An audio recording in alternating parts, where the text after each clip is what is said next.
Are you tired of dealing with frustrating internet problems? Well, you've come to the right place. In today's video, we're diving deep into the world of internet issues and showing you practical ways to solve them once and for all.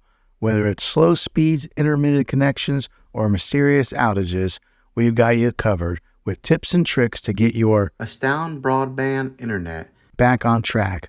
So let's get started.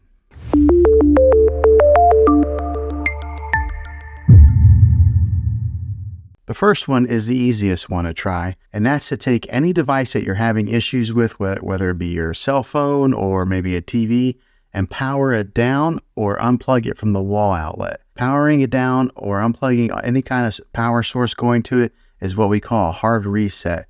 And you want to leave it unplugged or powered down for at least 60 seconds. Now don't be impatient here, wait the whole 60 seconds, then power it back up or plug it back in, and then see if it's working now. If that fixes it, then great. If not, let's go ahead and move on to the next method. And that would be to push the reset button on your modem or router. Not all routers have this, but if yours does, go ahead and give this a try. If hitting the reset button doesn't work, then let's go on to this next method. And that's to find the router that is giving you Wi-Fi and go ahead and unplug the power to that for 60 seconds. Then plug it back in. If that doesn't work, let's go ahead and move on to the next method. Move your router to a different location so that it's more open and it can broadcast a better signal without any interference. Hopefully this will help. The last thing to do is to call your internet provider, and they might have to tap into your modem remotely to run a diagnosis check, and maybe that'll fix it. Some providers will send you a modem for free if you are continuing to have problems with it, especially if you tell them that you might want to cancel service with them. Well, hopefully this video was helpful.